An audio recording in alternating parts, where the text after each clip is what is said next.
Good morning class 8। बेटा previous video में exercise 1 complete हो गया है इस चैप्टर का। Now page number 23 of your grammar book exercise 2। Okay, तो ग्रामर बुक में 23 पेज नंबर आप ओपन कर लीजिए। एक्सरसाइज 2 पर आइए। क्या करना है पहले समझिए इसको। देखिए जो सेंटेंस दिया हुआ है आपकी बुक में देखिए अपनी, students sitting in that room are appearing for the competitive test. ठीक, तो इसमें जो एडजेक्टिव फ्रेज है उसको हटाना है और उसके स्थान पर आपको एडजेक्टिव क्लॉज लाना है। फिर याद दिला दूं, एडजेक्टिव फ्रेज में अपना वर्ब नहीं है, अपना सब्जेक्ट नहीं है। एडजेक्टिव क्लॉज के पास वर्ब है, सब्जेक्ट है, कंप्लीट मीनिंग है। अब देखिए जैसे student sitting in that room, ये इटैलिक्स में है ना, ये है आपका एडजेक्टिव फ्रेज। बच्चे रूम में बैठे हुए, यानी रूम में बैठे हुए बच्चे, उस रूम में बैठे हुए बच्चे। यदि मैं केवल कहती हूं उस रूम में बैठे हुए, ठीक है, उस रूम में बैठे हुए एकदम से मीनिंगलेस चीज नहीं है, लेकिन कंप्लीट मीनिंग भी नहीं है। उस रूम में बैठे हुए, क्या उस रूम में बैठे हुए, इसको चेंज करना है क्लॉज में। अब देखिए कैसे चेंज किया गया। सिटिंग इन दैट रूम को कर दिया who are sitting in that room, जो उस रूम में बैठे हैं। स्टूडेंट्स जो उस रूम में बैठे हैं, तो ये who are sitting in that room जब मैंने किया सिटिंग इन दैट रूम की जगह, तो ये क्लॉज इसलिए हो गया क्योंकि सब्जेक्ट हु आ गया। इसमें हु सब्जेक्ट का भी काम करता है, ध्यान दीजिएगा। ये सब्जेक्ट हो गया और ये आर सिटिंग जो है ये वर्ब हो गया। ठीक, अब इसी तरह से देखिए, this is no way to behave with your elders. To behave with your elders ये इटैलिक्स में है। अपने से बड़ों के साथ व्यवहार करना, to behave with your elders. यदि मैं केवल इतनी बात आपसे कहूँ कि अपने से बड़ों के साथ व्यवहार करना, कोई बात इससे क्लियर नहीं हुई क्या? तो इसको हमें चेंज करना है। यानी क्या करना है? To behave with your elders इस फ्रेज को हटा करके हमें यहाँ पे क्लॉज लाना है। मीनिंग नहीं बदलनी चाहिए। मीनिंग पूरे की ये है कि यह कोई तरीका नहीं है बड़ों से व्यवहार करने का। ठीक है, तो हम कंप्लीट सेंटेंस में ऐसे भी कह दें कि तुम्हें जरूर जानना चाहिए कि कैसे बड़ों से व्यवहार करें। क्लॉज हो जाएगा। कैसे बड़ों से व्यवहार करें, ये क्लॉज हो गया। ठीक है, तो इसको हम इस तरह से बना देंगे, you must know how to behave with your elders. ध्यान से सुनिए, अभी सॉल्यूशन आपको जाएगा, लेकिन पहले केयरफुली बहुत सुनिए। I can still recollect the carefree days of our childhood. मैं आज भी याद कर सकता हूँ उन निश्चिंत दिनों को, अपने बचपन के निश्चिंत दिनों को, चिंता मुक्त दिनों को मैं आज भी याद कर सकता हूँ। तो of our childhood, of our childhood मतलब हमारे बचपन का। तो हमारे बचपन का मीनिंग तो है लेकिन कंप्लीट मीनिंग नहीं है। ऑफ आवर चाइल्डहुड में कोई सब्जेक्ट नहीं है, कोई वर्ब नहीं है। इसका मतलब कि ये जो है फ्रेज है, अब क्लॉज में बदलना है। कैसे बदले? तो यदि हम इस तरह से कर दें कि I can still recollect the carefree days which we spent in our childhood. मैं आज भी उन दिनों को याद कर सकता हूँ जो हम लोगों ने अपने बचपन में बिताए।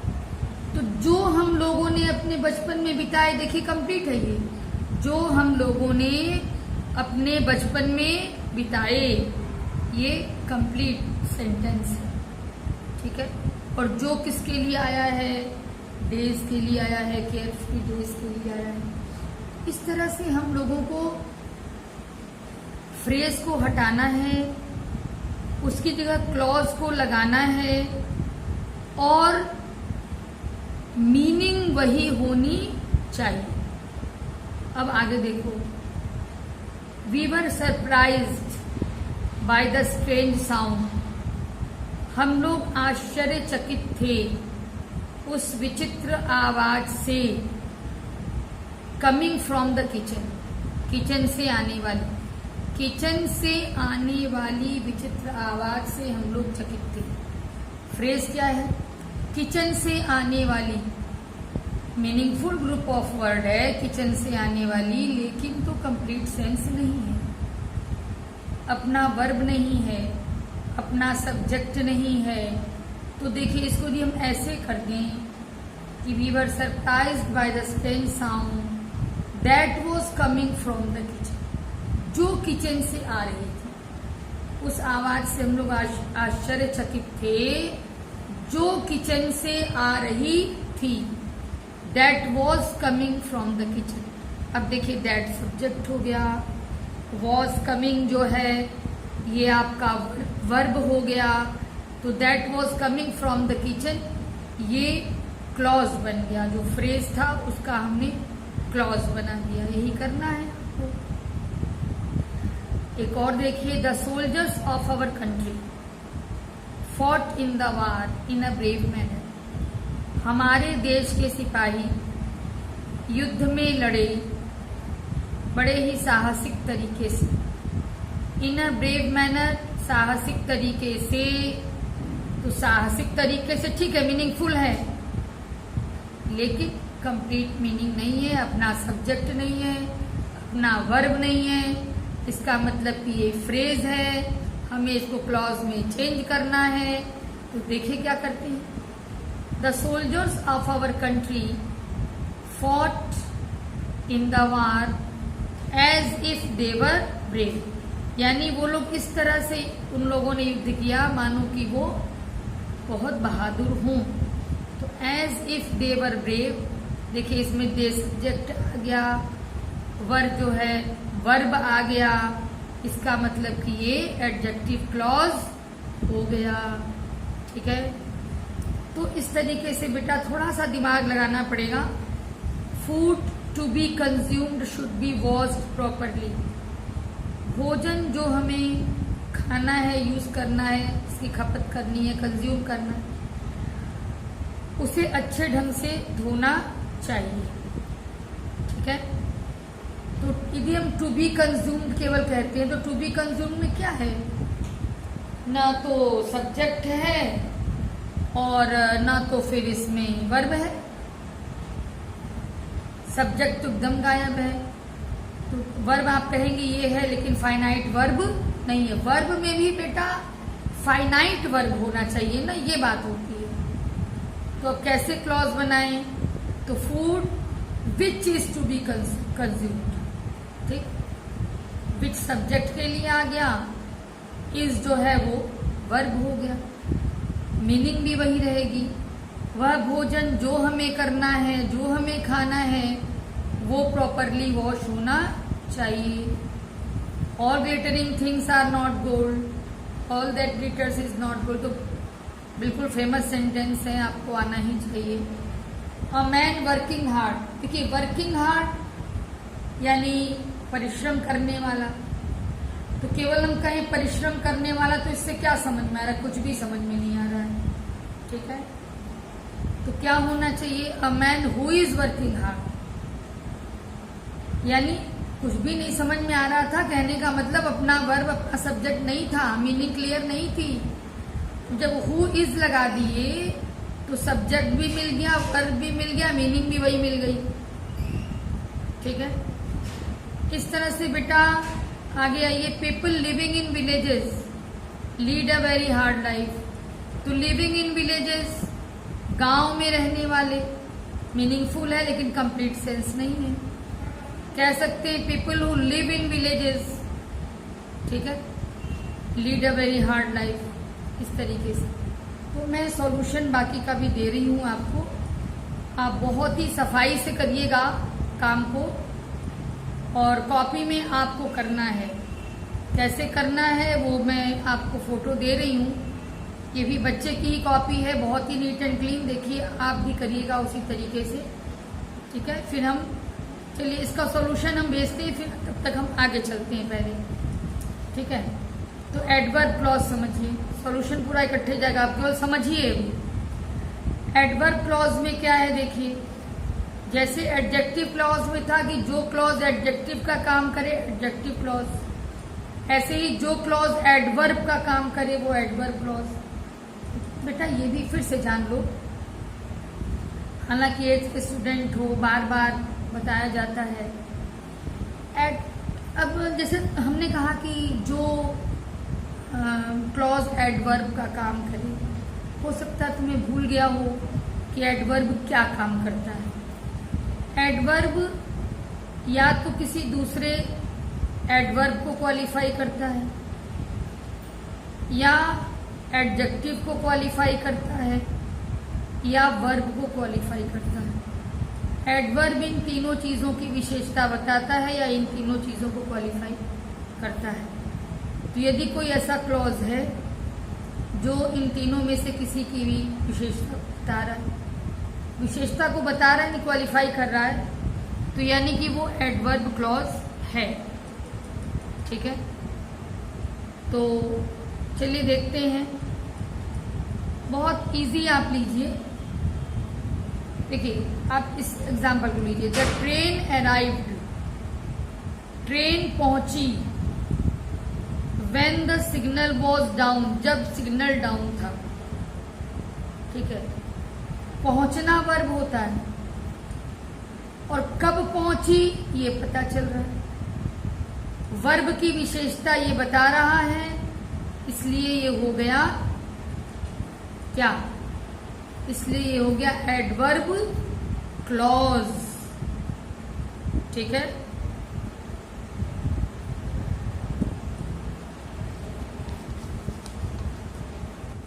एक्सरसाइज 3 पे आइए, ठीक है।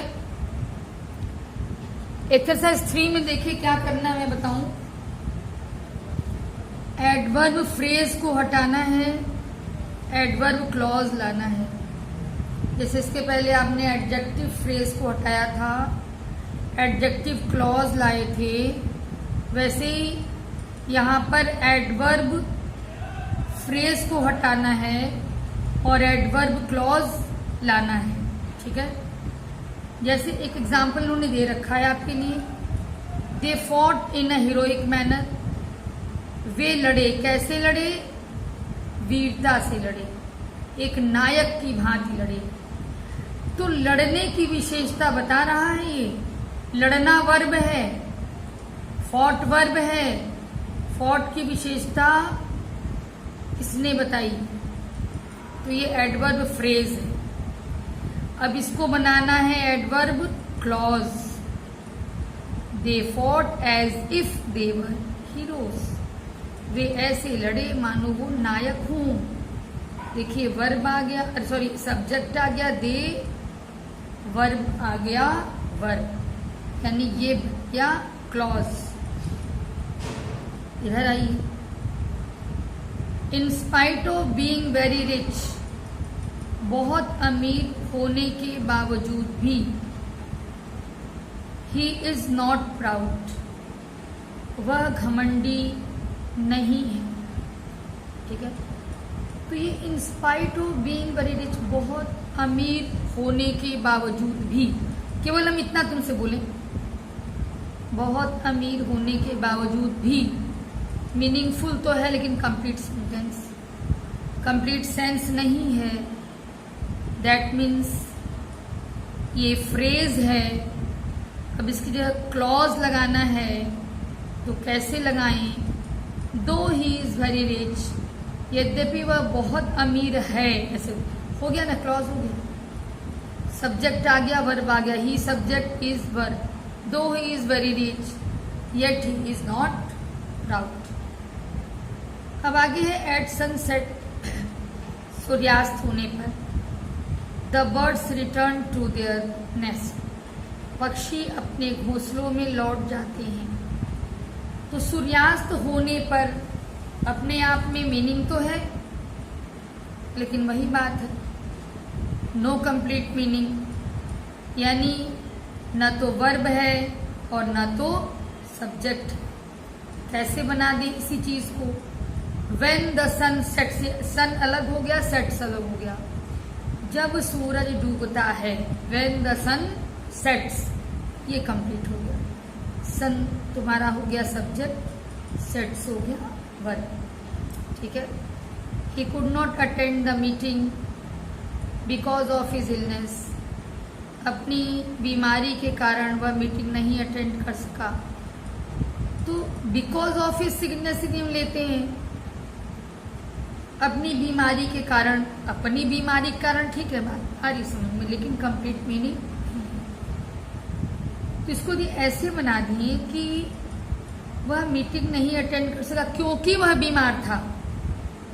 तो क्योंकि वह बीमार था तो पूरी मीनिंग निकल आएगी, बिकॉज ही वॉज सिक। ठीक है बेटा, इस तरह से सारा सॉल्व किया गया है। और इसमें केवल एक तरीका है समझने को, आप समझ ही रहे हैं कि मैंने क्या बताया है। एडवर्ब फ्रेज को हटाना है, क्लॉज को लगाना है, सॉल्यूशन हम देंगे आपको। आप रीडिंग बार बार करिए तो आपको एकदम क्लियर हो जाएगा। और मेन डिफरेंस क्या है बता दिया गया, फ्रेज में अपना वर्ब अपना सब्जेक्ट नहीं होगा, लेकिन क्लॉज में अपना वर्ब और अपना सब्जेक्ट होगा। तो मैंने सॉल्व किया है, अपने से आप नहीं कर पाओगे इसीलिए सॉल्यूशन भेज रही हूँ, लेकिन उसको बार बार रीडिंग करोगे तो तुमको क्लियर होगा क्या करना है। ठीक है। अब देखिए उल्टा काम कुछ यहाँ पे किया गया है। उल्टा काम का क्या मतलब हुआ, देखिए एक्सरसाइज। ठीक है, एडवर्ब क्लॉज है, उसकी जगह एडवर्ब फ्रेज लाना है। एग्जाम्पल देखिए, she donates money for the poor though she is not rich. उसने मनी डोनेट किया यद्यपि वो अमीर नहीं है। तो ये तो कंप्लीट है भाई, क्लॉज है। कैसे बनाएं फ्रेज देखिए, in spite of not being rich she donates money to the, गया। After my mother cleaned the house, देखो ये पूरा क्लॉज है। फ्रेज कैसे बनाए, आफ्टर क्लीनिंग द हाउस कर दीजिए। आफ्टर क्लीनिंग द हाउस कर देंगे, सब्जेक्ट वर्ब गायब हो जाएगा, तो क्लॉज का फ्रेज बन जाएगा। तो बेटा इस तरह से ये है। एक्सरसाइज 5 में अपनी तरफ से क्लॉज लगाना है। ठीक है, इसको भी मैं भेज दे रही हूँ। अब आगे है नाउन क्लॉज के बारे में, तो जो नाउन का काम करे वो नाउन क्लॉज। ठीक है। अब देखिए, यू शुड रिमेम्बर, तुम्हें याद रखना चाहिए। क्या याद रखना चाहिए? जो क्या का जवाब दे, व्हाट का जवाब दे, वही नाउन क्लॉज है। क्या याद रखना चाहिए? That you have to return the library book. तो ये पूरा क्या हो गया? Noun clause. आई वंडर्ड, मुझे आश्चर्य हुआ। क्या आश्चर्य हुआ भाई? Why she is acting so strange, ये क्या का जवाब है ना, व्हाट का जवाब है, इसलिए क्या हो गया? नाउन क्लॉज हो गया। The writer wrote in his book that his, अच्छा, the writer wrote in his book, writer ने अपनी बुक में लिखा, क्या लिखा? That his main character is a poor but honest man. ये व्हाट का रिप्लाई है ना, इसलिए कौन सा क्लॉज हुआ? नाउन क्लॉज हुआ। When did he strike the old man is a mystery for everyone. हर एक के लिए रहस्य, क्या रहस्य है हर एक के लिए? When did he strike the old man, ये what का आंसर है, इसलिए ये हो गया नाउन क्लॉज। I wish, मेरी इच्छा है, क्या इच्छा है? I was a bird free to fly in, कहने का मतलब जहां भी आपको what का आंसर मिले, that means कि वो नाउन क्लॉज है। ठीक है बेटा, सॉल्यूशन आपका